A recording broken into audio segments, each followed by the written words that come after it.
our issues, our voices, our views. This is Politics in Black.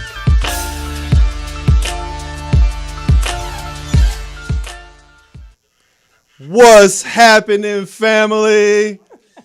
It's Sunday, and we are back for another live broadcast of Politics in Black. It's been too long. It's been too long. But once again, brought to you by NAASD Los Angeles. If it's your first time joining us, once again, I'm only one half of your hosting team. My name is Chad Brown. Sitting across from me, you can't see her shoes, but let me guarantee you they're fly today, Friday Jones. Hey, family. It's so nice to be back in the seat. Absolutely. We've been gone for a little bit, but we're back today, and we got a hot one today, guys. Folks, this is going to be a great show. This is one that's going to near and dear to my heart. We're going to tackle some subjects that are just top of mind for everyone here and for Black folks nationally. So I'm ready to get into it. So, today what we wanted to do Friday, because in my hometown, they are dealing with unprecedented crisis right now. This is like in Jackson, Flint Mississippi.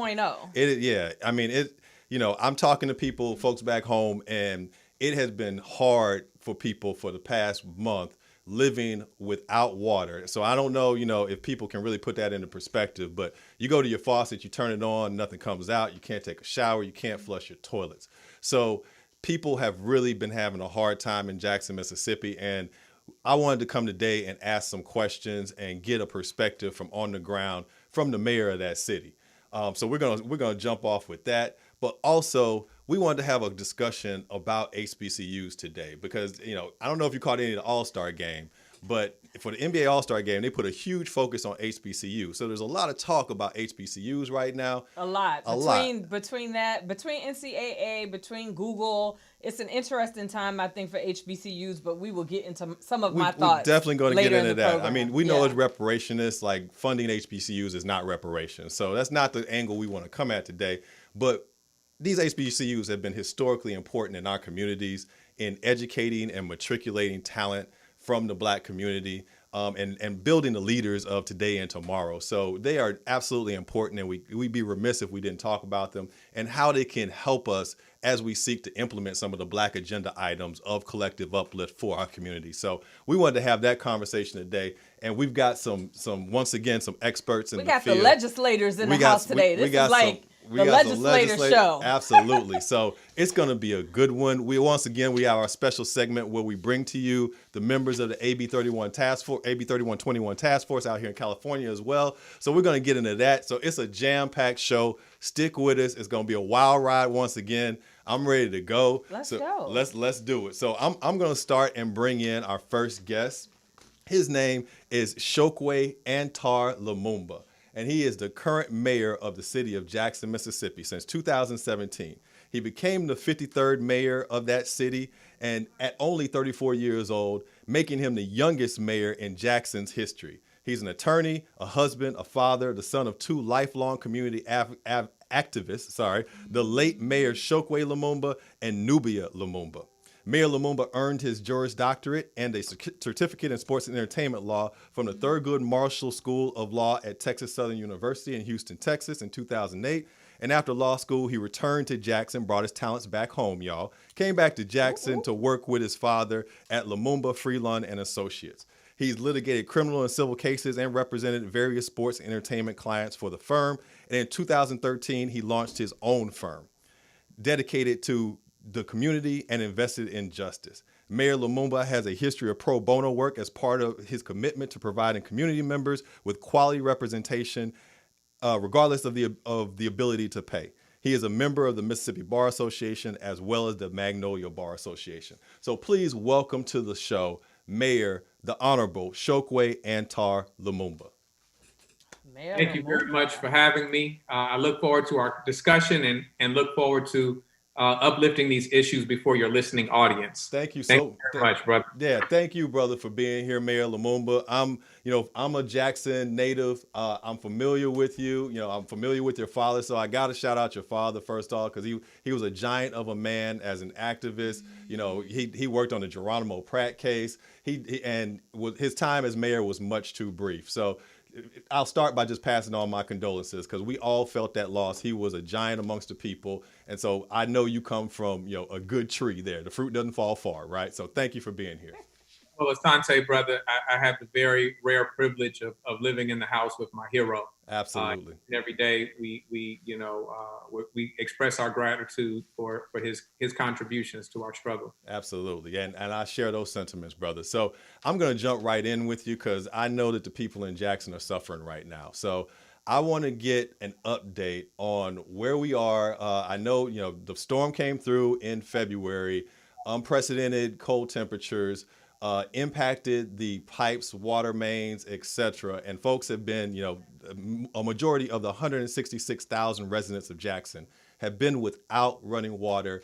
And even now, I believe most are under boil water notices. So can you give us an update on the conditions now and how residents are doing? Yeah. Well, I think that the best way to summarize what we confronted when we suffered two consecutive winter events. There were two storms that came through. First one that brought snow and cold temperatures, and the next one brought freezing rain and cold temperature. And it was a protracted period of time in which we were suffering under those conditions. Conditions which are atypical for the city of Jackson, and most especially it is atypical for us to sustain those conditions for the period of time that we did. And so ultimately what took place is that our aged infrastructure of a legacy city, it suffered complication getting water in. We have a certain portion of the plant that is called the raw water screens. They froze. Therefore, we were unable to bring water in from the very inception point from the plant. And then we had valves to freeze. We had mechanical and electrical instruments to freeze, and essentially amounting to a complete crash of the system. Yeah. We have been talking about the need to upgrade this system for some time. The city makes millions of dollars of investment year after year, but it is often looked at as just the city of Jackson's problem, even though the city of Jackson is the largest city in the state of Mississippi by a factor of 3. Even though much of our property is untaxable because it is state property and we don't get payment in lieu of taxes like most capital cities. And even though we provide water to the state of Mississippi, the state buildings, much of which is heavily populated in the midst of a day, and they provide no compensation for the water that they provide. And so it has been pawned off as a city of Jackson issue and not one in which there is shared resolve in order to deal with. And so I think the best way to summarize what took place is that the city of Jackson was not ill prepared. We were ill equipped to deal with the storms that we suffered.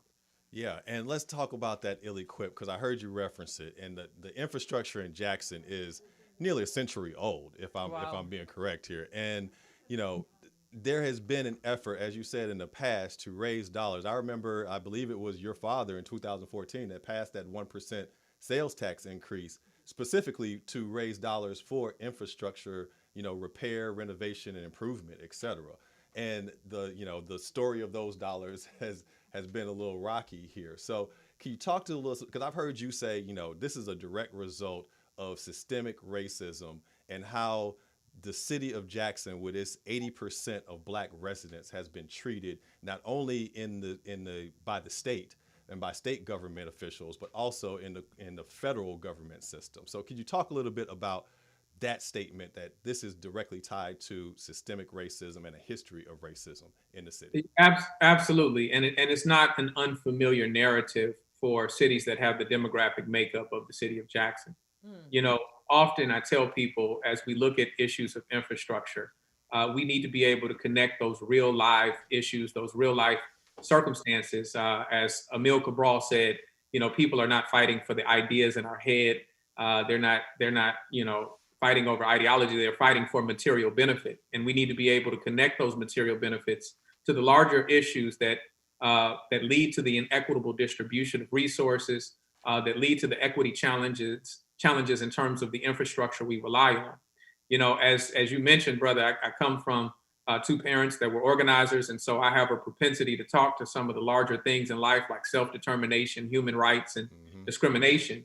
But I tell people that as I campaigned and knocked on people's doors, I was invariably confronted by brothers and sisters that, yeah, that's good, young brother, but how are you going to fix that pothole in the middle of my street? Amen. And ultimately, that's exactly what we need to be able to do, is connect those issues from, pothole to pothole and community to community. So people in Jackson, Mississippi understand why there's a community that looks just like theirs in Los Angeles, California, in Gary, Indiana, and Detroit, Michigan, suffering from the same infrastructure problems. Yes. And in the process of fixing that, what we ultimately learn is that the infrastructure problem wasn't your problem. Your problem is that you don't control the decision-making process that leads to a pothole being fixed or your water system being invested in, that you don't control the curriculum that educates your children, that you don't control the economic development that takes place in your community. Your problem is a fundamental one, that we lack the self-determination to affect our lives. And so we see the disproportionate allocation of resources. We see a state that continues to want to punt the football when it comes to how we fund Black cities. And I thank you for lifting up the work of my father. But what that amounted to was a sacrifice of the residents of Jackson. It wasn't the state deciding to give us more money. It was the residents of Jackson deciding to tax themselves an extra penny on the goods and services that they purchase in the city in order to see some infrastructure dollars infused into these longstanding issues. Yeah, and it was like 90% of the residents at the time, right? I mean, it was overwhelmingly passed. Well, because they want services. We are not, we understand that need, as you said, to fill a pothole. And if I could just piggyback, I'm just curious because I don't know the answer to this. But historically or typically when state land is pervasive, let's say in one municipality, how is that generally handled? Because you said that the state has taken the position, and we know Mississippi is a Republican-run state in terms of its governorship. So when you say that the state has said, okay, that is a Jackson problem, but the most of the property and the ownership of land is actually state-owned land, to me, there's a responsibility for the state to pony up. It's not the residents' responsibility, because their real estate tax dollars can only go so far. So typically, whether it's in northern states or southern states, what happens when a significant amount of state-owned land falls into one municipality? Typically, what most capital cities experience is the benefit of a payment in lieu of taxes. Yeah. The state recognizes a monetary value for the sacrifice that those cities take on because that property is not taxable. I think it's if I'm mistaking the city, I think in Trenton, New Jersey, they get about $35 million for the benefit of taking on that burden, and that is what most capital cities experience in one way or another. But that's not the way that it's viewed, and in fact, it goes a little further than that. It's not only not viewed as a shared desire for the state to support the city of Jackson, which sacrifices on its behalf, and we merely want support which is commensurate with the type of support we provide the state of Mississippi. We have suffered the constant effort and barrage of attacks to rip and steal resources from the city of Jackson that we have built ourselves. Yes. It made headlines that I revealed a conversation that the lieutenant governor and I had where we came forward with our legislative package, much of which was based on infrastructure, much was based on this aging and declining system that we look at as not a matter of if it would fail, but when it will fail if we don't address it. Yes. And he redirected the conversation, asking much of my team to leave to talk about a lawsuit where the state is trying to take over our airport. Yes. An airport that the city of Jackson has invested in, an airport which is a profitable institution, which the state has provided no resources in any real way to build it to what it is, and has led to economic development in some of the surrounding cities. And so we're vigorously fighting that because they are coming in our house trying to rearrange our furniture. Yes. And so we're not going to stand for that. And so, not only do we not advance the discussions about how we equitably serve all of the constituents of the state of Mississippi, including those in Black and brown communities, but how we stop the attack to steal resources from those communities as well. Yeah, I'm glad you brought that up, Mayor, because to me that sounded like extortion for the most part. I mean, it was holding the residents and their city services, water, hostage in order to make a play for the city of Jackson Airport. And again, it speaks to the systemic racism that's coming out of state government when it's with respect to a majority black city like Jackson. And Jackson isn't alone. Like, we wanted to bring a highlight to Jackson, obviously, because of what's happening, but understanding that, like you said, this is not just the city of Jackson, but cities around the country with these types of demographics that are suffering the same type of, structural racism, benign neglect and structural racism. Exactly. That's what it is. And it's very historic in terms of an American lens. We get into these conversations of America being somehow shocked at itself, but this is actually no different than taking land from individuals. It's just governmental and resources. And so the perception is different, but it's the same playbook. Yeah. And you hate to say that, but. So real quick, Mayor, moving past the state level, have you gotten a call from the Biden-Harris administration or FEMA or anybody to declare this a national emergency? Because that's where I see it. It's a national emergency at this point.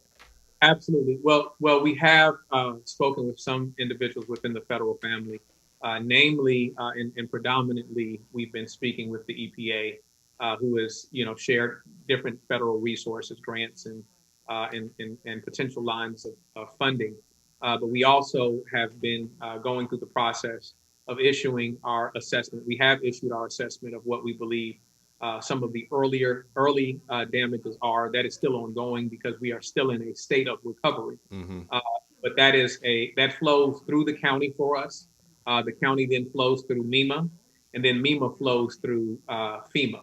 And so the state has to be a bridge in order to get the resources through federal declaration of emergency. And so that is taking place as we speak. Got it. And I've heard you put a number on the what is needed to actually repair the infrastructure in the billions of dollars. I think it was north of $2 billion. And so for me, that sounds like we have to have an agreeable state, legislator or legislation. And we also have to have the federal government involved in this and engaged in what's happening in our southern black cities. I mean, would that be your estimate as mayor now for 3-4 years?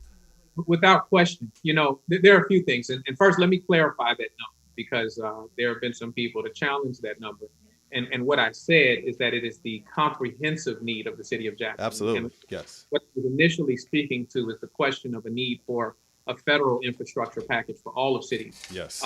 All cities across the nation. And what I was saying is, if we can account for $2 billion of infrastructure needs in Jackson in and of ourselves, imagine the condition of the nation. And the reason I can tell you that number without question is because the EPA, which we have been dealing with compliance matters in our wastewater treatment, have estimated that cost is about $1 billion just on our wastewater side. That's before we get to drinking water. Yeah. That's before we get to storm water. And we just suffered a 30-year flood in the city of Jackson. That's before we get to roads and bridges. And so the reality is that my estimate is probably conservative at best. And so, it really speaks to our needs to really push that forward. Now, Jackson was hit pretty significantly at a time during this COVID crisis. There were bed shortages. We know that historically black communities were actually hit in a significant way in terms of recovery, and even getting COVID dollars potentially applied to infrastructure. What's happening in Jackson now with the recovery from COVID, with black businesses and their recovery through COVID? If you could speak a little to that. Yeah, and I'm thankful that you brought that up because as we look at the federal package that has just been sent out to deal with COVID, restoration of our economies and all the systems that have been impacted in the midst of this pandemic, there has been some notion from the state government. Well, Jackson, you're potentially getting $42 to $44 million in COVID relief sent directly to the city of Jackson. We need to be clear that money and the estimate of damages and the needs assessment was done prior to this crisis. And so Jackson needs COVID response money, just like every other city in the nation. And we need money to help support our water system. Yes. And those two should not be intermingled. Yes. But what we are doing is that we have stood in the gap. As we know, many of our businesses, which don't have the capital on hand, often are not resourced enough.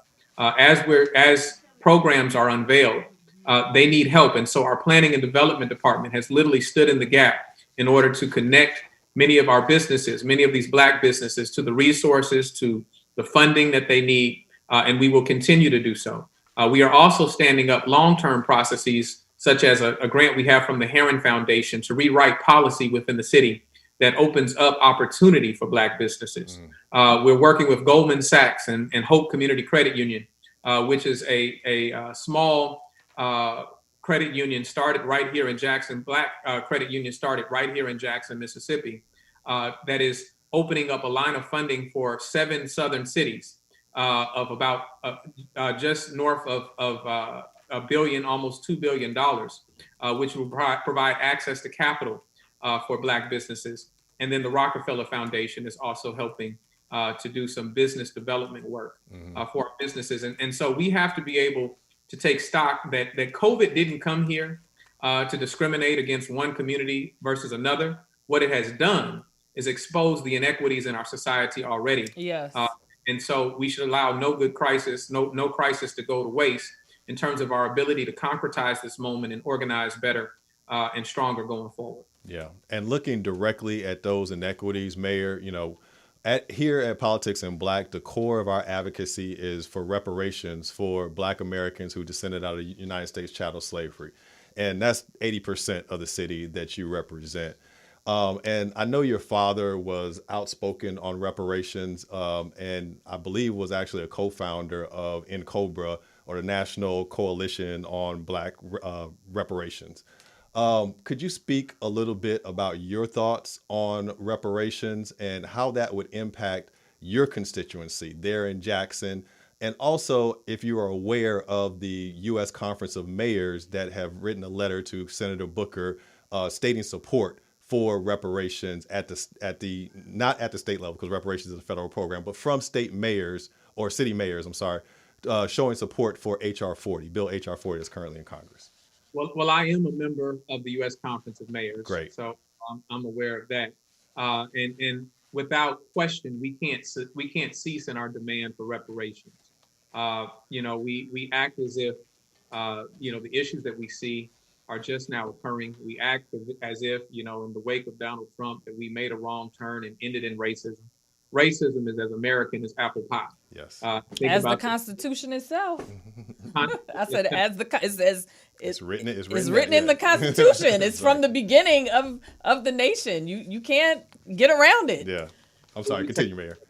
Max Kendi, his book Stamped from the Beginning, that talks about how Jefferson Davis was standing before the U.S. Congress arguing against abolitionist language, and he said that America was created by white men for the benefit of white men. Yes. It was stamped from the beginning that it should be so. And so we're pushing against the very fabric, the very foundation of this nation. But getting back to the question of reparations, not only does our discussion need to be about a constant fight and a constant push and struggle for reparations, but it also should consider how that should be best formatted and packaged. And so as you talk about my dad's history, as you are aware, we talk about the need for land for people. Yes. That land is the basis of wealth. Land is the basis by which culture is built, by which community is built. And so if we look at our stimulus package, right, obviously it pales in comparison to what a reparations agenda would be about. But what you see is when you have people who don't have the benefit of producing much, then they become the largest consumers and they won't maintain that wealth for very long. And so that's where we see our people struggle to maintain and build opportunities off of the little money that they get. Yes. So we have to consider not only the question of reparations, but the question of in what way is it best organized and implemented. Absolutely. No, I think land is a major piece. And also, direct payments. We have to put some money back into our community and back into the hands of black, ordinary black folks. And, like I said, I'm a Jackson native, and I know there are folks there that can use that wealth infusion, that wealth repaid, because they are descendants of, the chattel slaves. They came off those sharecropping plantations, and they have never had an opportunity to participate fully as American citizens in capitalism and to pass on intergenerational wealth. So I think that's got to be a huge component of what we do. Yeah, Mayor Lumumba is an attorney, so I'm one for let's get some of this open IP, because our IP was stolen for so many centuries. I'm just like, if you were formed, I don't know, from 1865 to 1965, open up your IP and let the money come in, and also give access to black businesses, who might want to use that intellectual property to launch their own. But that's me in my mind. If I could have a perfect world, Mayor Lumumba. I do have a question for you, and we're wrapping up our time with you, and we're so appreciative of the time that we have. But one of my questions, we have some advocates in Mississippi, some folks who really have sort of stepped into their advocacy for the descendants of U.S. chattel slavery, who are meeting with their legislators. And because you are the youngest, you have that, on your name. I am wondering, in terms of what your ask might be for their advocacy, whether it's with you as a legislator or with some of the other legislators that are in the state of Mississippi. What are some of the initiatives that you really feel that we as black people in particular need to be advocating for? We can't be afraid of Republican governors. We can't be afraid to have conversations and to show up in spaces that we, as you said, we don't have a voice when the rules and the laws are being made. So I want to hear from you as we're closing out this segment, some things that are really pressing in Mississippi that black folks really need to lean into in order to get certain things moved to the next level. Well, I think it's a matter of how we seize the moment, in the midst of this pandemic, in the midst of the social justice movements that we've seen on the rise, that we really need to concretize this moment and understand that the fight must be for self-determination, to control the means by which we live. And I think that happens more than just on election day, and we can't just tell our people that the roll doesn't stop on election day, that we have to have people's assemblies that continue to press the issue, that we have to be able to do direct action and make certain that we continue to press the issue. And what we saw in the wake of the assassination of our brother George Floyd is that people began to rise up across the nation, and it forced the nation to reckon with this issue in a way, and that it hasn't. And so we can't make the mistake of pulling back. We can't make the mistake of looking at seminal victories and thinking that we have won the war. And so those are the things that we're building. I think that we have to reimagine how we look at the success and failure of economies, that it should be less about GDP and stock market and more about sustainable development goals. Yes. What is the quality of education? What is the quality of the resources that people take advantage of? Yes. What is the quality of the economic development? And not only support black businesses, but support cooperative businesses like worker-owned cooperatives, so people can not only determine how they will labor, but what the fruits of their labor will be. Absolutely. And just real quickly, as you talk about quality of education, I mean, we're both here. We are HBCU graduates. We're products, right? I'm a Tougaloo man. I know you are HBCU graduate as well. Could you that's right. And congratulations on Deion Sanders at JSU, but that's a whole nother conversation, right? But could you quickly talk about the importance of HBCUs in the local community, how you see them being engaged and turning out talent for Jackson to help us move forward and progress? Absolutely. When we, and just to connect it to the, earlier discussion, as we look at all of the issues that we have been confronted with over the last 12 months or more, what we see is the inequities in society and how we are systemically outcast in so many ways. And so we live in a world that was not built for us. And so we have to have HBCUs that stand true to the mission for which they were founded. Yes. Support our people. And I've heard years ago some people that try to, suggest that maybe they have move past their time and don't have the importance. I think that has been proven to be a fallacy. I am grateful to my dear old Tuskegee, from which I took so much, and Thurgood Marshall School of Law. Yep. And we have to continue to lift up these institutions and support them. From the city of Jackson standpoint, not only do we support Jackson State and Tougaloo, but we also receive benefit from those institutions, those marketplaces of ideas that help support communities that resemble the makeup of those institutions as well. Absolutely. No, HBCU is critical to the Black community, historically and today as well. So, Yes, Mayor indeed. Lumumba, I can't thank you enough for spending some time today and coming to talk to us. Again, this is, the issues that are happening right now in Jackson are near and dear to my heart. You have any support that you need from us if we can help you highlight this issue or whatever we can do from Los Angeles to connect with you and to, try to get some more resources there in the city, we are more than happy to do it, sir. So please keep our information, reach out to us if you have anything that you need. And if there's a way that folks can get involved locally to, help residents or donate or anything, please let us know that here as well. And we will. Absolutely. I would invite people to go to the city website, and from there are many links of how you can connect with our Constituent Services Division. They have been receiving all of the donations and support that people have been so generous to provide, and that is www.jacksonms.gov, JacksonMS, all one word, .gov, and please visit it, and let's continue to lift up all of our communities. And I thank you for the work and the discussion that y'all are keeping going. Thank you, sir. Thank you, sir. Thank We you so will be much. praying for you and the city as you guys continue to recover from this, and paying close attention. So thank you again. Asante. All right. Thank Have you. a great one. All right. Yeah, that's a great start. I know I seen that man at Beasler though. He entertainment sports lawyer. I know I seen him at one of these Beasler conferences. Anyway, that was excellent.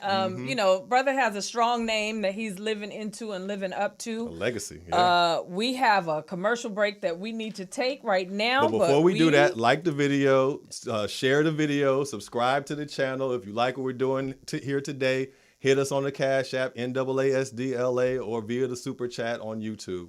And like you said, we'll go to a break, and we'll be right back. We're just getting started, y'all.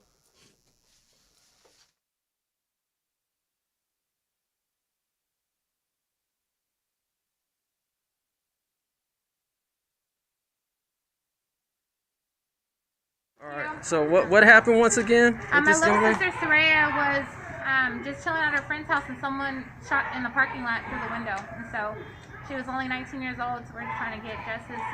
At least know why, something. Right. And so you guys haven't heard anything from the police yet or They say anything they yet? have some things, but just nothing's been moving. This happened in September, so. Okay. I'm sorry for your loss. Thank you so much. Really Okay. appreciate it. All right, Justice good. for Soraya. Thank you. All right.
What's happening, family? Back from the break for the second half of Politics in Black.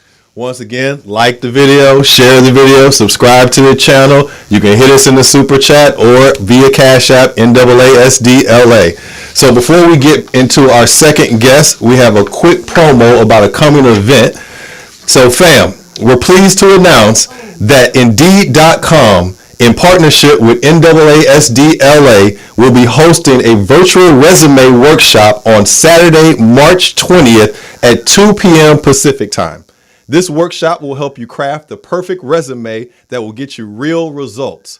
Also, Indeed, who is a global leader in job search, will teach you how to navigate their massive search engine, which has the best and most current employment opportunities in a variety of fields and at all skill levels on the website. So whether you are a first-time job seeker looking to start a second career or just want to improve your resume writing skills, this workshop is for you. For more information, visit our website, NAASDLA.org. That's NAASDLA.org, and our social media for the latest details and how to RSVP for this event. See you on Saturday, March 20th. Join us, fam. It's going to be a good one. It is. We live in that work. We lean into the work. We Absolutely. are not afraid of work over here at NAASD. Absolutely. Our next guest is newly appointed. AB 3121 is our baby. And newly appointed to that commission for reparations in the state of California is Stephen Bradford, Senator of California. He brings a lifetime of experience to the California State Senate and over 2 decades of public service, first as a Gardena City Council member, then as a state assembly member, and now as state senator. He made history when he became the first African American elected to the Gardena City Council. Over the 12 years that he served on city council, he helped to create robust job and economic growth and stabilize the city's budget. When elected into city council, the city was at the brink of bankruptcy and was $27 million in debt. Bradford was elected to the 51st State Assembly district in a special election in 2009. He was reelected in 2010 and reelected again in 2012, but the second time around, the newly created 62nd district. This man's resume just kind of goes on and on and on. Yes. He has written some like the most legislation, I think, of almost anybody. We are so pleased to have as our guest today. That's right. This is the person you want to learn from. So please, turn up the volume, and we want to welcome Senator Stephen Bradford. Senator Bradford, welcome to Politics in Black.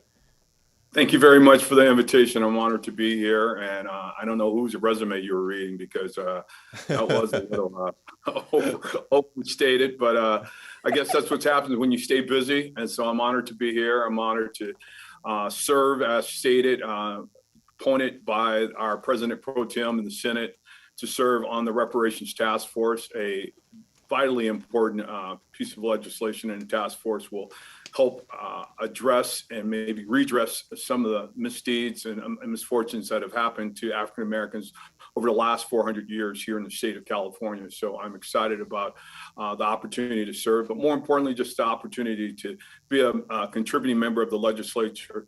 I now serve as the chair of the Legislative Black Caucus, and we are committed to moving the agenda that advances the needs and the causes of African Americans, not only in the state of California, but throughout the nation. And often states, as California goes, so goes the nation. So we're here to lead. So I'm honored to be here today and participate in your discussion.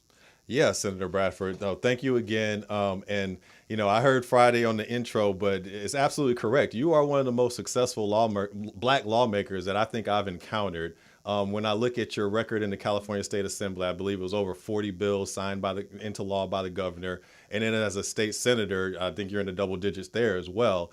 You have been very successful in getting legislation across the finish line. Is there a secret? Is there anything that you could give us to say hey, here, or is it just I need to be behind good issues with good people surrounding me? How have you been able to accomplish so much?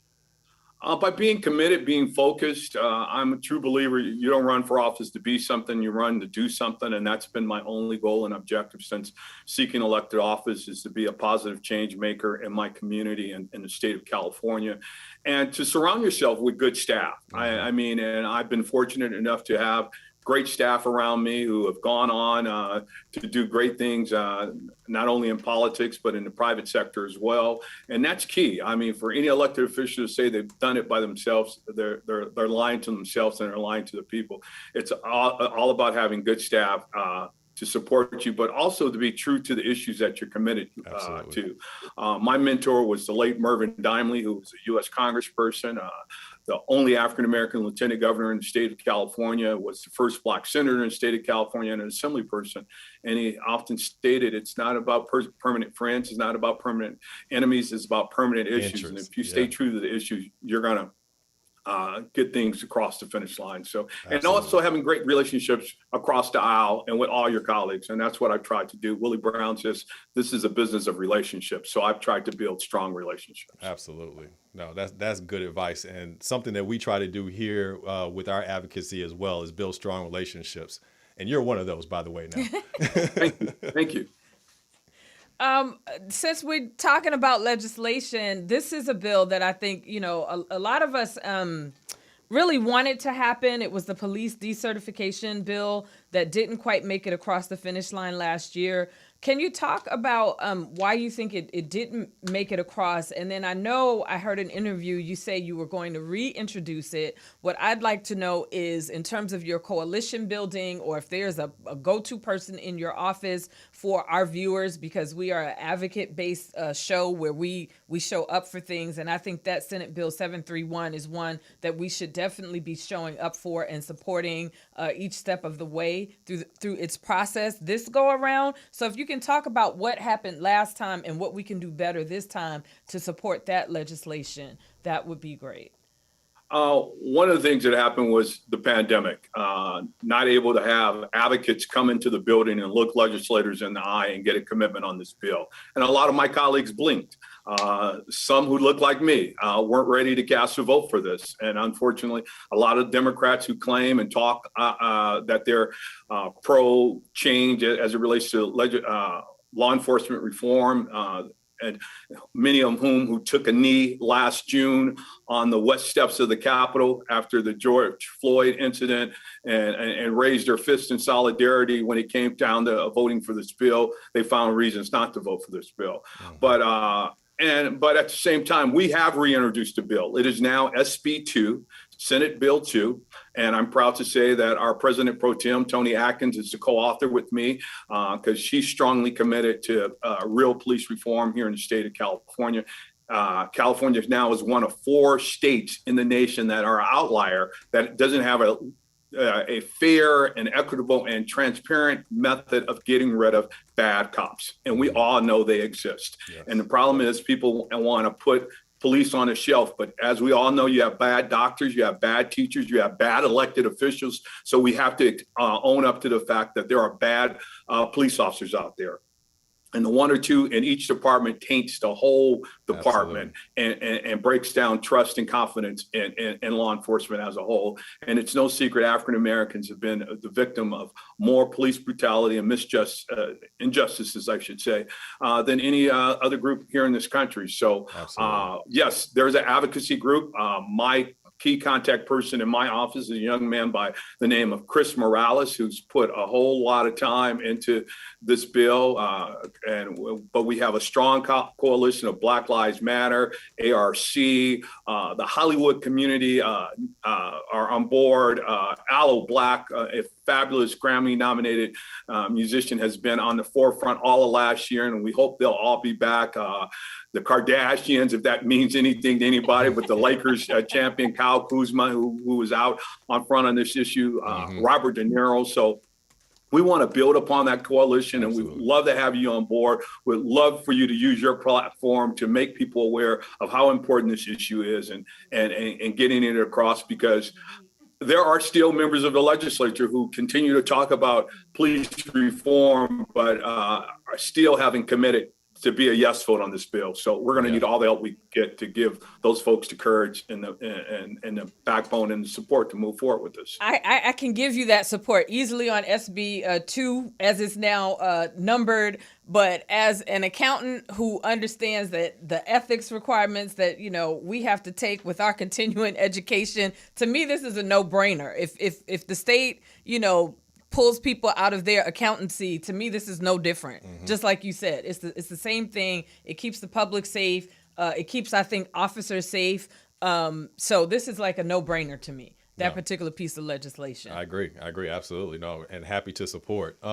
Staying in that vein of legislation, last month, Senator, you introduced SB 655, which was designed, I believe, to enhance diversity in the California insurance market. And I found that very interesting because it's in the same vein of what we are working on as far as trying to refine data collection at both the state and local level to really put a clearer lens on the underrepresentation from particularly the Black community, Black American community here in California in, you know, city contracting, bidding, et cetera, or participation within, you know, public services. So could you talk a little bit about SB 655, the impetus for that, and where you see that legislation going should it be moved into law?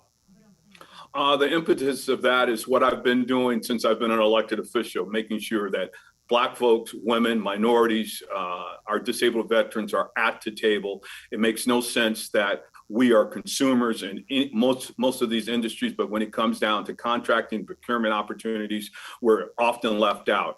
I also inserted language 4 years ago into our SB1, which was our transportation bill, that Jerry Brown was a strong proponent of it. And then when Jerry Brown came before committee, I stated, Mr. Brown, where are you with minority contractors? I said, when I drive down the streets and highways of California, I see nobody like me that looks like me working on these projects. And he turned around in his chair and he totally agreed. He came to my district. We met at Cal State Dominguez Hills. We had over 250 African-American contractors there. And that language now speaks to our commitment to make sure women-owned, minority-owned businesses have a seat at the table. So that's what we're doing with 655.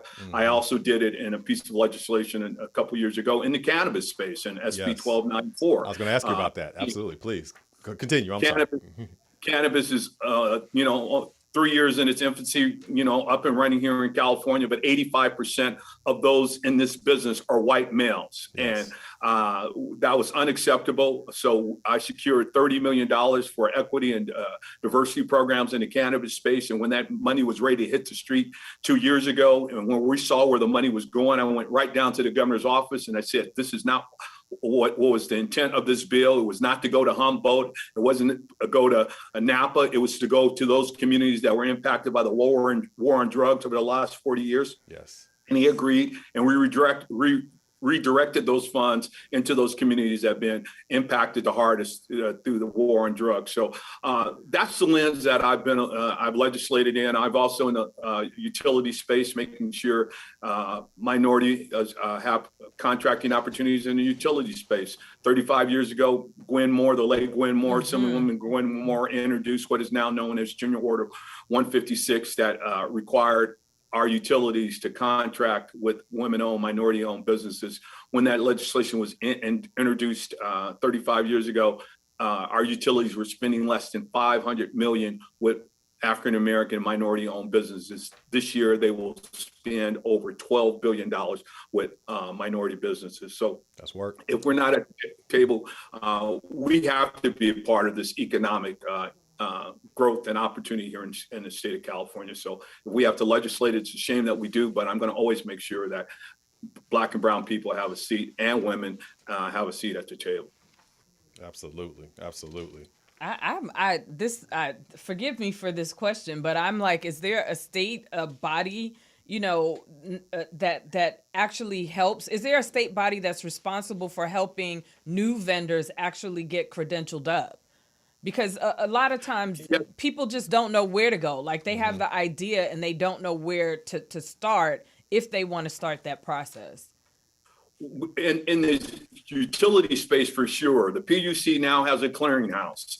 and you can get registered as a MBE or MBD, minority or disadvantaged business. So we ask those businesses to sign up. We're going to hopefully have the same process in the insurance space of making sure that if you want to do business, that our insurance commissioner, Ricardo Lara, who's a strong advocate and supporter of this measure, will have a way for it to identify those businesses and get qualified to do business with the insurance industry. Because as we all know, the last bastion of white male dominance is both in our insurance and our banking space. So we definitely got to make sure that there is a clear portal. Far too often we hear saying we can't find these people or they're not qualified. There are tons of qualified African-American minority businesses out there, and we want to make sure we connect the dots so they know where to go, how to qualify, and these companies can easily find them.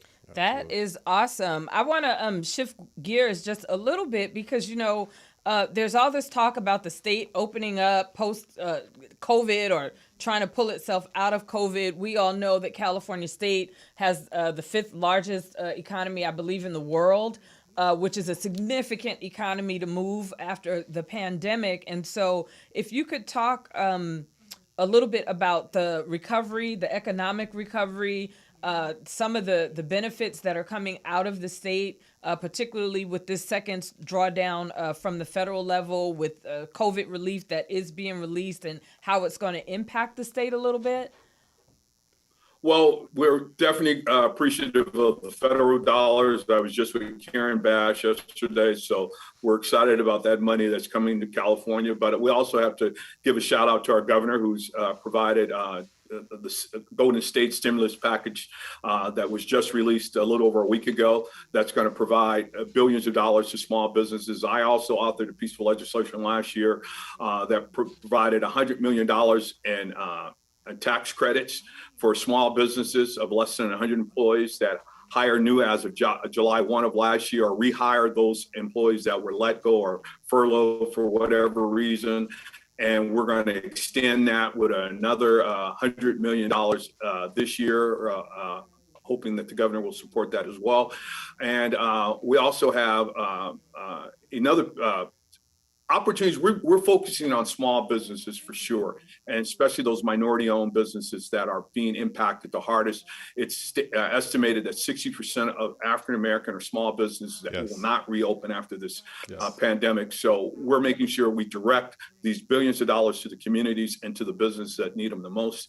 I'm also authoring a bill called the Jump Start Act that will provide $375 million and private venture capital to provide tax credits again to small businesses and impacted communities, especially, like I say, in minority communities, to make sure that these resources are available for them moving forward. Absolutely. And we're excited about the federal dollars, but also it's going to complement that which we've already set aside through the governor's measure of the Golden State stimulus package 2.0. Thank you for that, Senator.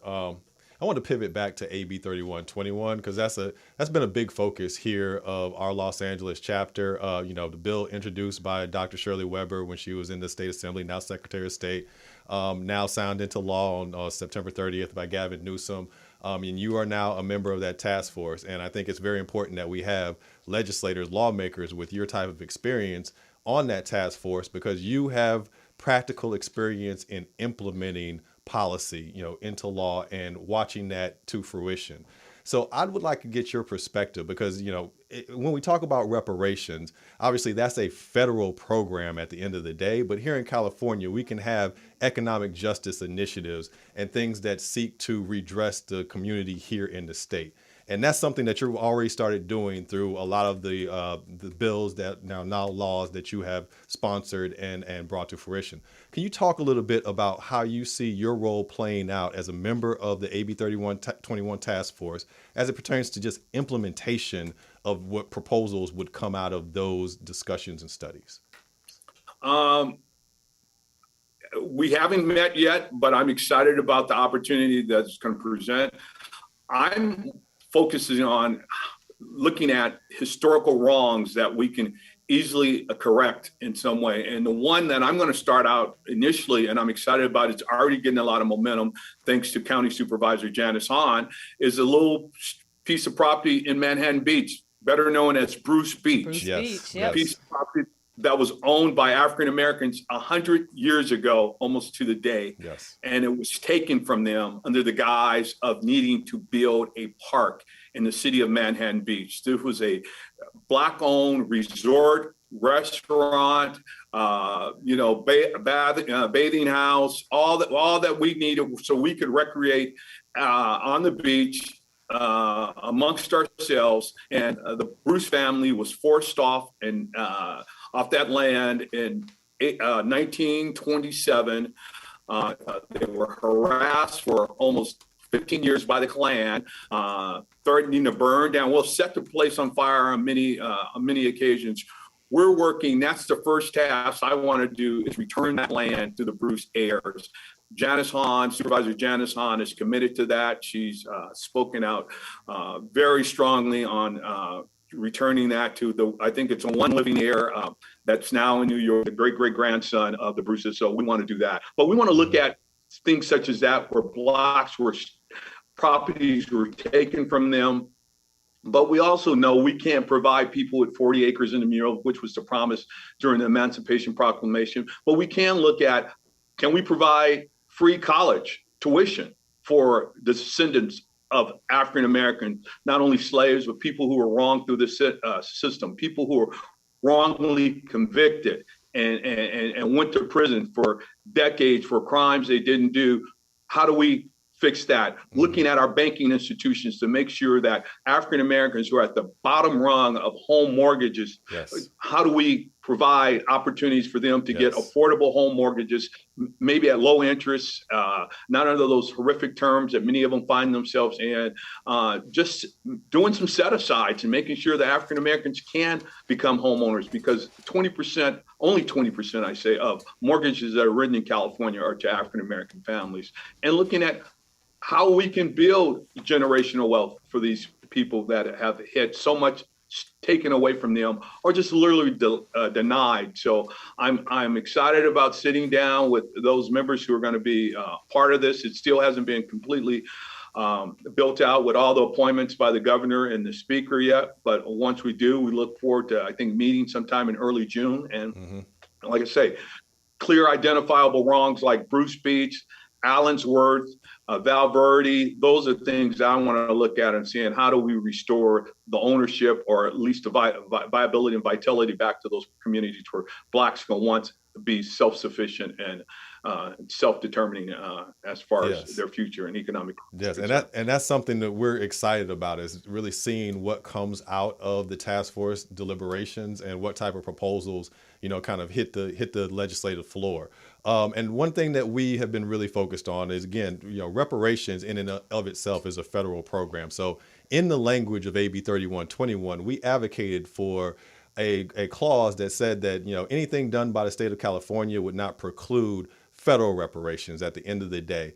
And, understanding that California, fifth largest economy in the world, can be a leader in this space, how do you see California influencing the federal effort of reparations at the end of the day?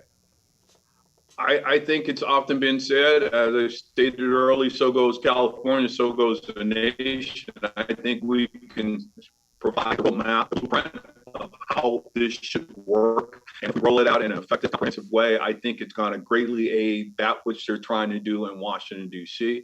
I think we can be that example of what it looks like, how it works. And again, I'm excited about that, but we also have to work in close concert with our colleagues in Washington, D.C., people like Aaron Bass and Barbara Lee and the Congressional Black Caucus, and making sure that we give them all the support necessary in order to move this piece of legislation forward. And having great allies across the House and other ethnic groups that know that this is important. Every other group in America has got reparations, whether it's our Native Americans who had their property snatched away from them,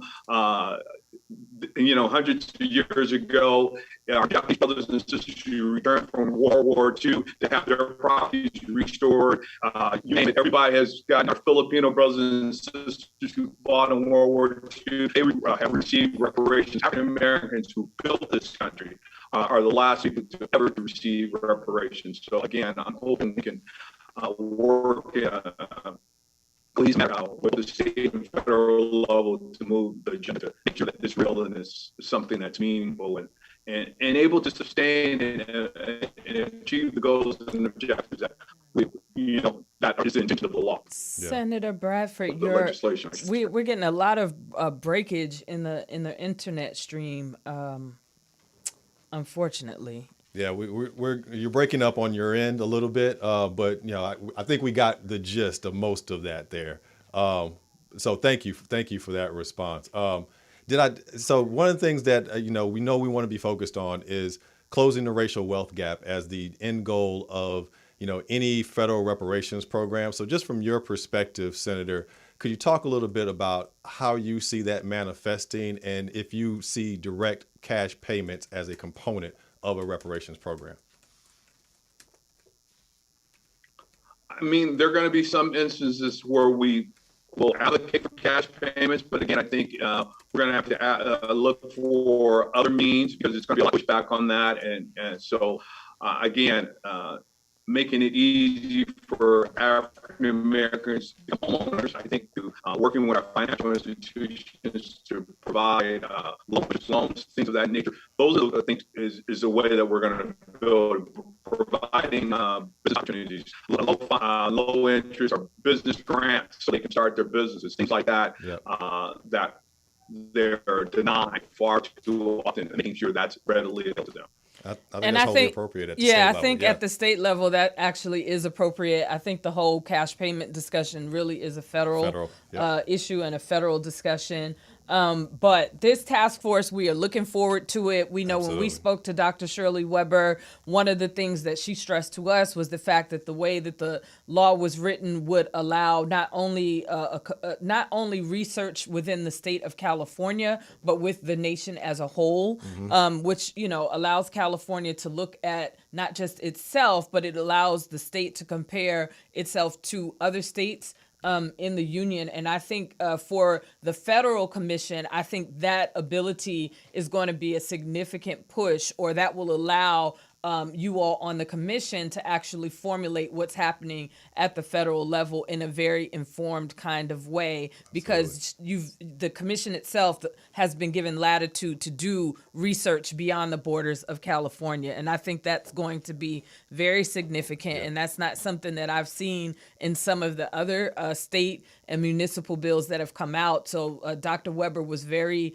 thoughtful in terms of giving the California Commission the breadth so that as California goes, the rest of the nation will follow. And so we are so excited to have you to be one of the newest members on the commission. NAASD Los Angeles definitely supports you and your efforts as you are pushing through legislation. If there are members in your office or your team members that we should be in communication with, please make sure that your staffers know that they can reach out to us in the same way that Dr. Weber did, because we are about the betterment of the life conditions of Black folks here in the state of California, and we really are here to support you. You've had a phenomenal career, and we want to, for those that are running for office, you are someone we want to have them model themselves after. So thank you so much for being here with us before today. we let you go, Senator, have you read From Here to Equality by Professor William A. Darity and Kirsten Mullen? No, I haven't. Okay, I'm going to need a mailing address for I you. haven't. I've got a book for you. I think you'll find it very interesting, especially in the perspective of the AB 31 task force and the work to be done there. So I'm going to need a mailing address for you. So let's talk offline. And I want to thank you guys for what you're doing. I mean, providing this platform is critically important, and I'm really hoping that our friends and even some of our folks that aren't our allies are listening and learning from this, because this is critically important, the work that you're doing, and it makes our lives and our jobs a lot easier. So thank you for your advocacy. Well, we're in this with you, Senator. It's a long haul. It's a long haul. We are in it for the length of it, and we will be in touch with. We will be working with you and in touch with you. So please continue to reach out to us, and we will do the same, in reciprocal. So thank you, sir, for being here today. Thank you so much. Thank you for this opportunity. God bless you. Absolutely. Have a great rest of your day, Senator. Well, that's the conversation we need to be having. That is, at the state level, and we're seeing some very interesting things, right? Because Oregon, and a black state senator, I think, wrote the legislation coming out of Oregon, and he's straight like $127,000, which is a game changer and a life changer. And I think that just as we're experiencing, or we're seeing some of the games that were played with Mississippi, right, with Mayor Lumumba, those are the types of games that I think we can expect to see at the state level if states are in charge of, let's say, monitoring or managing federal reparations. That's where things are going to get weird and tricky, just because, a mirror doesn't always like to see its own reflection. And I think that, as California is forming its commission, I think California has to be very cognizant of what it can do as a state versus what the federal government can do. And it has to be very purposeful in keeping the two sort of separate. Absolutely. And I definitely believe that the compensation in terms of payment is a federal conversation. On a level, I don't think it's a state conversation, because that's not what states do. And states do not create money. The federal government creates money. And so we have to leave the dispensing of the money at the federal level. And so that's all I'll say about that. We have our final segment of the day. This is the HBCU segment. So the bison in me is like ready. We're going to get into it because our next guest, the work she's doing is incredibly important and vital. And I think it speaks to some of the avenues that we need to be looking at when we talk about HBCUs, and how we can not only reclaim those institutions, but how those institutions can lead into collective uplift for the Black community. So without any further ado, I want to bring in attorney Jennifer Johnson. And Jennifer Johnson began her legal career 30 years ago as a prosecutor specializing in crimes against children and other violent offenses. She has prosecuted high-profile cases which gained national and international interest, including some cases highlighted on Court TV, CNN International, the New York Times, and People magazine. After practicing law for 15 years, she joined the Center for Responsible Lending, a research and policy organization dedicated to protecting home ownership and family wealth by working to eliminate abusive financial practices. So Jennifer Johnson is currently the VP of the Tougaloo College Research and Development Foundation, which was formed to support the research and development mission of Tougaloo College and other HBCUs. This foundation meets its mission by establishing and managing partnerships between HBCUs and research entities, including but not limited to departments of the federal government that we're going to let her talk a little bit more about. So without any further ado, please welcome Jennifer Johnson to Politics in Black. Woo-hoo. Jennifer, yeah, it's good to see you, fam. How are you today? I'm doing great. How are you all this afternoon? Doing great, doing great. Happy to have you here because you have a lot of information to share with us. Just on our brief conversation we had prior to this show, you shared some things with me that really opened my eyes. So I just want to jump right in with you, Jennifer. If you could tell us quickly about the Tougaloo College Research and Development Foundation, what that is, what the mission of that foundation is, and then about the services that you seek to provide to HBCUs. Sure. So, it's not uncommon at all for higher institutions of higher education, your colleges and universities, to have research institutions. And Tougaloo College established this institution in 2016. We had been working on that for a while with our previous president, Dr. Beverly Hogan. And when we established the Research and Development Foundation, Dr. Hogan's charge to us was not just to have our efforts to support Tougaloo College, but to also help and assist other HBCUs. She recognizes that Tougaloo College is a small institution. We probably have an enrollment under 1,000 students, and most HBCUs are small liberal arts institutions like that. And most HBCUs are focused on educating students.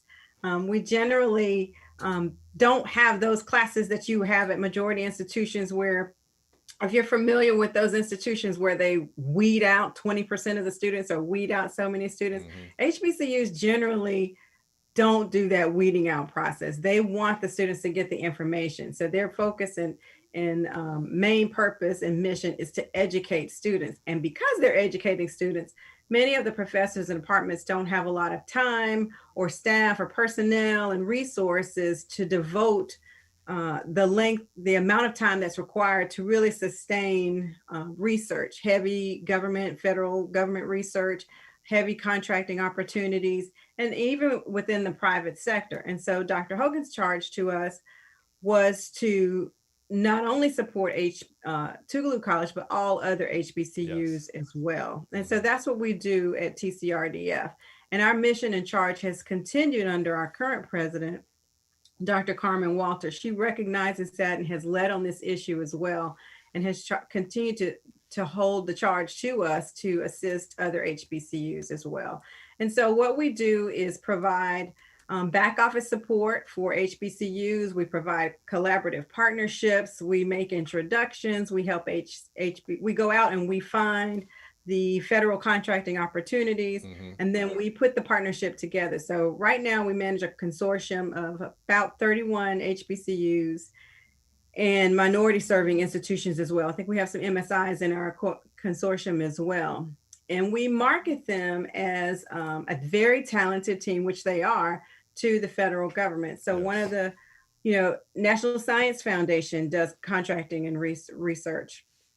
Department of Defense does heavy research. And so DOD is one of those agencies that we're working very closely with to find research opportunities for HBCUs and federal contracting opportunities. This is not like the grant space. So most colleges and universities are familiar with working within the grant space from federal departments and federal agencies, but the federal contracting side and the federal research side is a very different arena for them. And so what we try to do is provide that back office support. I mean, it's different from just understanding which agencies to approach or what the language is for those, how to put the proposals together, all that sort of thing. Yeah. And so what we do is we provide that support for them. We put the collaborations together. We might pair a larger HBCU with a smaller HBCU. We have some partnerships with majority institutions, and like, for example, we have a partnership with Mississippi State University. They've provided some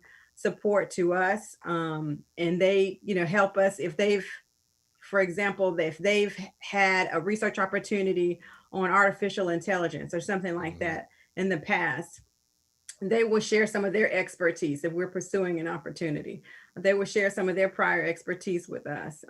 They will everything from the technical operations down to actually working on the project, all those sorts of things. So that's what we do. We pool the resources, we pool the genius at HBCU campuses together and market that to the federal government. So I almost feel like that's from our listeners' perspective, I almost feel like that's something that we don't necessarily understand the impact of that. Like, to me, that's highly impactful, especially when you start talking into research, even around COVID. COVID is, what the nation is going through, and COVID research and medical research in that space, but having Black researchers from HBCUs to be able to participate in, governmental reporting, like, that's massive. And whether it's environmental, infrastructure, defense, security and defense, education, and all the other departments of the government that exist, that is like huge. Yeah, and Jennifer, when we talked, you put some dollar, figures around the opportunity size available to HBCUs if they get engaged in federal contracting. Could you talk a little bit about not only the opportunity for HBCUs, but the disparities that currently exist in federal contracting and how it's distributed? Yeah, so I'll just give you I think earlier we were talking about a report that the National Science Foundation did, and just on the science and engineering contract work that the federal government has done, all HBCUs combined these are fiscal year 2018 numbers. So all HBCUs combined received about $340 million in federal government contracting, which is a lot. Yeah. The total amount of federal contracting for all universities and colleges, however, was $35 billion, more than $36 billion. Right. And so when you look at the top institutions that receive those funding opportunities, it's not uncommon for those top institutions to get several $billion in contracting and research opportunities. And when you look at the institution, the number 100 institution on that list of all institutions that do the federal government contracting, just in science and engineering, now we're just looking at one sector, received nearly 4 times the amount received by the HBCU that received the most, the highest HBCU. You know what I'm saying? So the number 100 overall received more than 4 times the top HBCU contracting recipient. Wow. And then when you look at the number 33 institution on that list of all institutions receiving federal contracting opportunity dollars, Case Western Reserve University. Now, I told you the number for all HBCUs was about $319 million. Case Western received $318 million. So the number 3 on that institute received almost all the same that all HBCUs combined received. Oh, wow. So the funding out there is just tremendous. And, you know, part of that is that, you know, federal government, despite having a number of HBCU graduates working within the federal government and understanding the talent that's there, you know, they may not have the type of relationships that are necessary to make those connections at the HBCU campuses.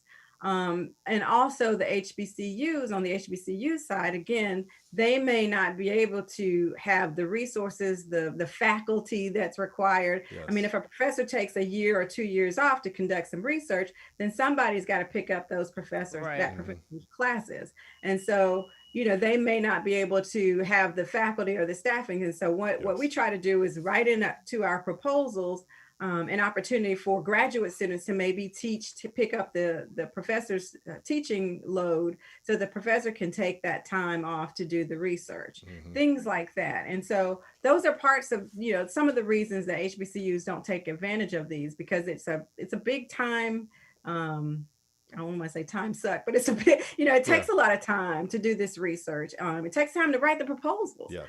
And so that's part of the reason. But yeah, the funding out there is tremendous, you know. And so, for example, one of the agencies, DOD, that we've been working with has an internal goal to increase its HBCU participation, but there aren't exactly any numbers attached to that. So one of the things that we have been doing is asking members of the U.S. House Arms and Senate Services Commission. There's a House Armed Services Commission and Senate Armed Services Committee. We have asked them to include language in the next National Defense Authorization Act funding, which is annual funding for DOD, a floor, not a ceiling, but a floor of 10% of their funding, research funding, to work with HBCUs. And that will put some actual tangible goals on just increasing HBCU participation. Yeah.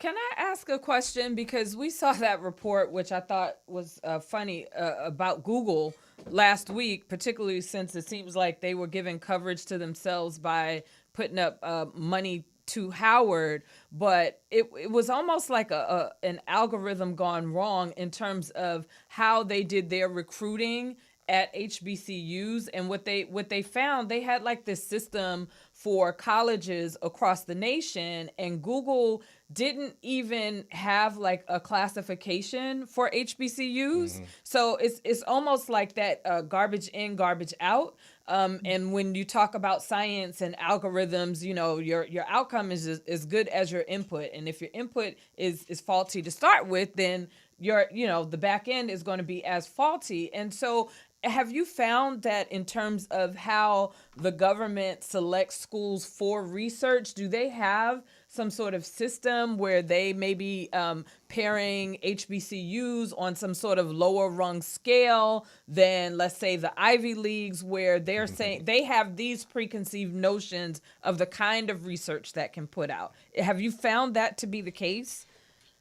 You know, I have not what I would say is there's probably different methods throughout the federal government. So with as many agencies as there probably Right. is just as many approaches to it.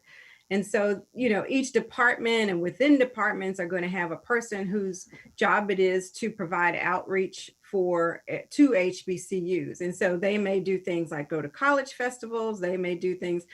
This is not the federal government now. I was in a conversation with a tech company, and they go to, it was interesting because we had a conversation with them, and they were talking about doing minority student recruitment at South by Southwest Festival. And, we were saying you might want to, if you're going to go to festivals. Yeah, that's not the one. That's not the one. And maybe not South by Southwest. So it just depends. So there is no formula for it. I think there's earnest effort at it, but they need some assistance. They don't have, if you're not an HBCU grad, then you would not know where to go to reach HBCU students. And you both probably know exactly that when these corporations and companies are recruiting minority students, they go to HBCU campuses. Yes. You don't go to majority state school looking for minority students if you're interested in diversity and in your workforce. And so that's some of the things that those are the conversations that we're having when we have these discussions with the federal agencies, when we have this discussion with big tech companies, with the private sector. We kind of tell them, and it's funny because we've had conversations where they say, well, we did some outreach and nobody responded to us. And we say, you know what, give us a try. And so they'll say, okay, we want to have an event, and we'll bring an event and we'll have everybody come and they'll have an opportunity to have an audience. It's just because they don't have the relationships with HBCUs. And you have to know that community in order to reach out to that community. That's important, the way you're bridging that gap and bringing those parties together. Yeah. Target marketing is important. Absolutely. Jennifer, I'd like you to talk a little bit about, because you were throwing a lot of acronyms, a lot of federal government acronyms at me on the phone, but I believe it's UARCs, and kind of because one of the things you mentioned was that in many instances, those contracts would be either single or sole, so no competition for those federal contracting dollars. Could you talk a little bit about that system and process? Sure. So there's a designation that the U.S. Congress has given to certain institutions, UARC, University Affiliated Research Centers.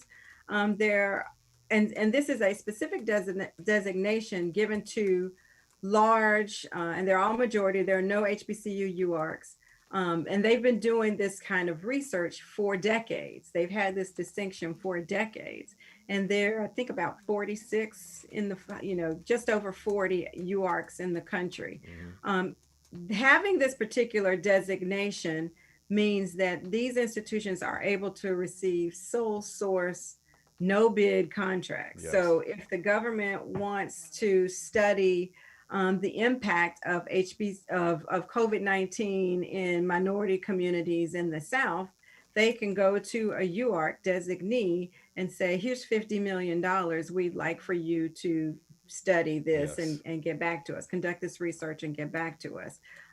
They can say, if they have some type of training program where they want to train soldiers in the field for, some particular continuing courses that they need to have while they're deployed abroad, they can drop $1 billion on a company, $2 billion on a college or university, and say, here's $2 billion, a $2 billion contract. Would you please develop this work for us? And there are different tasks that come under that contract award. But these types of awards are very commonplace. They're awarded to these majority institutions and have been awarded for years, and they are in the hundreds of $1 million, and billions of dollars. Yeah. And these are non-competitive contracts. They are simply awarded to them. But these institutions have a reputation, and they have labs, and they've built up this infrastructure over decades and decades and decades. And the federal government has a relationship with them, and they are able to conduct. They know that they're able to conduct this work. And then then these academic institutions then go out and do subcontract awards. So one of the things that we're asking is that, some of these UARCs consider subcontracting awards to HBCUs on some of these massive federal government I contracts. got bigger ass. I'm like, Congress, if you're listening, we need some HBCUs to get this accreditation for UARCs, the UARC. And that's something you're working on, right, Jen? That's something you're working on. That's not something that we are in particular working on at TCRDF, but I certainly support it. Mm-hmm. I can see, after seeing some of, being familiar with some of the UARCs, they are, a UARC can rival any corporation. Gotcha. So they're massive at this point. And I don't know that any HBCU, even our top HBCUs, with all of the funding that they're getting, and even the ones in DC that are right there with the federal government, have the capacity to stand alone as a UARC. Yeah. But it might be nice to see one, an HBCU ARC that has 2 or 3, or 4 institutions working together. And UARCs have campuses, so it's not like one has to be in one building. For example, one UARC that we're working with has campuses in at least 2 different states that I know of, and several buildings within those states, not in the same area. So it's possible that there could be an HBCU designated UARC. Got it. Down the road. Or they could give the coalition a UARC name. Something, Congress, if you are listening. Yeah. But well, before we go, because you're only working with 30 out of the 100 plus or so HBCUs right now. If there's an HBCU president watching right now, how can they get engaged with you? How can they contact you? What should they be doing? Well, we have a president's forum every year, and we just had it on February 19th, that Friday. And this year it was virtual, obviously. Last year and the years before, we had it in Washington, D.C., and we invited all 100, I think 104 HBCUs. We invited all campus presidents to come and have an interactive one-on-one with DOD and a number of high-level agencies and private sector companies as well. We have a partnership with Deloitte. We have a partnership with Tyler Technologies. We have a partnership with Georgia Tech's Research Institute. So we invited them to have conversations with our partners who have all of this contracting work. And so one of the things they can do is avail themselves of those opportunities. From time to time, we send out blasts, not just to our consortium, but to all. And this was an open invitation to all HBCUs. And so they can avail themselves of those opportunities. We have, I know that we're on social media. We are on Twitter. I think we're working. We don't have Instagram right now because we don't have that much content to share, but we do have a website. Right now it's linked through Tougaloo College's campus website, but I think we're going to go live on our own next week. Okay. And so they can reach out to us there. All right. Well, Jennifer, we're out of time here, but the work you're doing is so critical and important. It is, Dr. Johnson. We have to continue to highlight it. So thank you for being here and talking about what you're doing with TCRDF. And we need to continue to talk about how we can empower our HBCUs. And this is one very real channel. So I appreciate the work you're doing. Yeah. Thank you so much. Thank you. Thank you for being here. You have a great day. All righty. Take care. Bye-bye. All right. That's another one. We got through. I love the fact, though, that we learn here. Like, to even know that something like that existed, to know that we could be calling our HBCU presidents and saying, hey, are you part of this coalition? If you're not part of this coalition, we want you to become a part of this coalition. We want you to get these federal research dollars. It's 35 some odd billion dollars that your school can access by being part of this. And I always say, I believe everything that we've done in this country as a people has been done through collectivism, and we have to continue to move in that. So, well, we got to wrap up. So before we go, quick shout out to TNT Screen Printing in Jackson, Mississippi. Thank you for the t-shirts, guys. You guys keep it coming. I love it. So if you got printing needs in Jackson, Mississippi, TNT Screen Printing, Greg Taylor. Another big shout out to Natalie and Marcus Champion, who are expecting a brand new addition to their family. We can't wait to meet Zuri Champion. I know she's coming any second now, Any guys. day now. Yeah, so we're all on pins and needles waiting on the new baby. And then last but not least, today, March 14th in 1977, Fannie Lou Hamer died in Mississippi. So we want to remember the great Queen ancestor before we go here. But that's another episode, guys. I think it's been a good one, Friday. It has been. Until next time, we'll see you next month. Right now, we are at one show per month, and so we will put out our blast. Thank you so much for joining us here today, Mars Studios. Thank you, Poetess. Peace, fam.